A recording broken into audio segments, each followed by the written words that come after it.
And 2 weeks later, the whole thing fell apart in the year 2000. So it has indeed worked very well that way. And in a general sense, we were about a year ahead. Well, we started seeing our death of the dollar words in 2002. So that'll give you an idea of how much of an impact that's going to have in the coming year or so.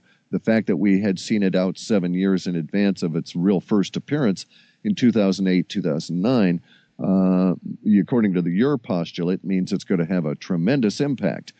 So, as an instance, the tsunami, we first got a hint of that 8 months out. So 300,000 people perish, and we had a land pushed back to a previous age, and we get an 8-month warning. So a 7-year warning is going to really be a globe-altering event.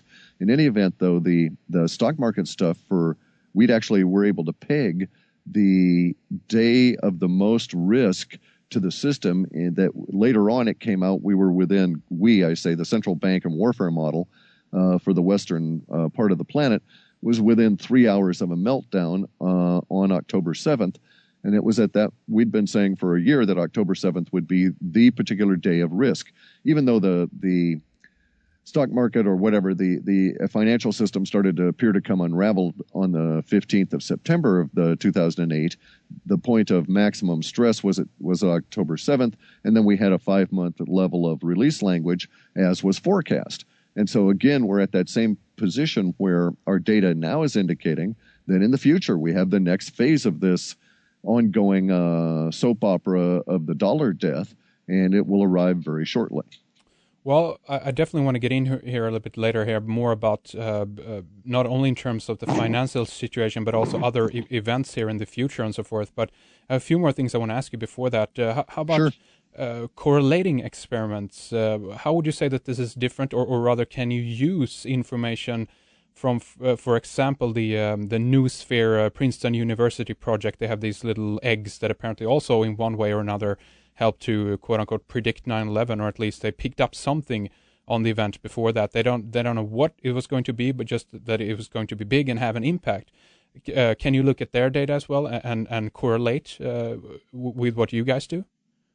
Probably, but that would be a whole lot of work, and I'm lazy. So, and we couldn't do it in real time in a running fashion and make any sense of it. I understand why theirs did as it does, and that is because we live in an energetic universe, and they were picking up the first wave of that energy. Ours seems to pick it up much longer term in advance, and I believe that's because the human body is a much greater antenna, if you will. The human mind or consciousness is a greater antenna than is the random number generators used in the noosphere. Oh, that is interesting. That's something we definitely can go into more later on here. But one thing I was thinking about as well is how do you present this information then? Do you have reports that you write for halfpasthuman.com, or how do you go about presenting some of this data that you guys find? Yeah, that's correct. At the moment, we are producing reports under the title The Shape of Things to Come. They're available off of halfpasthuman.com. They're $10 US to purchase a report. They're presented in more or less a newsletter fashion. They're mostly very dense text because it's an interleaving of the actual words that we find within the extracts, within the data processing, and we attempt to put those words into a context that more or less reads like a narrative, but it's a very dense narrative, almost as though one is navigating some kind of an subconscious. So to a certain extent, it probably reads a lot like Ulysses, as I remember James Joyce's Ulysses reading, only in a grander scale, not so much personally focused. So people need to be aware of that. It's also very grim. This is because of the way in which I started defining the emotions at the beginning of the project. It was, of course, very easier to assign an emotional value to a more extreme emotion than to a subtle one. And so, therefore, we have a tendency to have our data natively or naturally as an artifact of our processing bring back more extreme emotions, which has a tendency to color our reports in a more extreme fashion.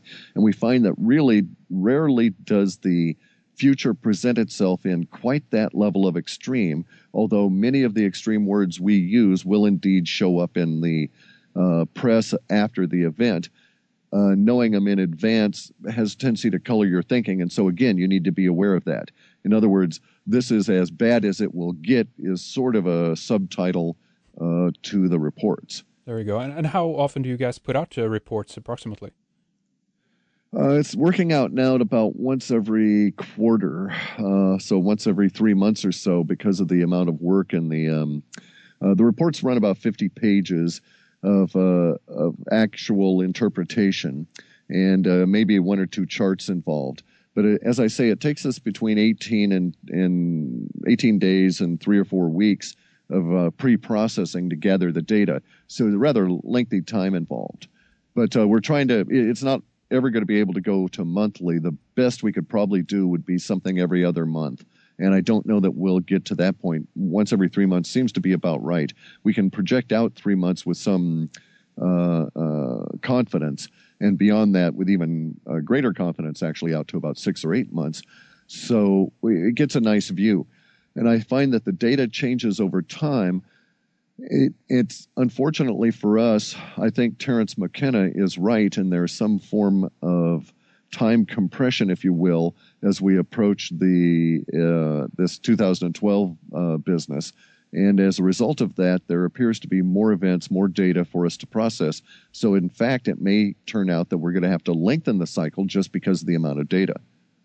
There you go. So what you've been able to assess in a way so far then is that this the time compression that you mentioned here, that is actually something that is taking place. I mean, I mentioned it here in the beginning as well, so to speak, that it's almost impossible to keep an eye on everything that's going on, but this is correlated as well in terms of what you guys are finding then? Oh, it's empirically measurable, correct. I mean, ever since basically the first 200 executable programs that I wrote are still in use today. The additional 130 or so I've put in for display purposes or tuning or whatever. But nonetheless, the software is basically run against an internet that has grown over time. But even factoring that out, we're still seeing within those same 200 programs an increased workload, even though much of the internet is actually reduced to us in the sense that we can't reach certain points of Australia, China, etc. So yeah, I'm quite convinced that we're being presented with empirical evidence of this time compression. And are there specific kind of, I guess, big trends that you follow, or do you let the information that comes out speak for itself, and that is the trend, so to speak, for that time period that you are going to follow up on? The latter. We run in what's known as serendipitous mode.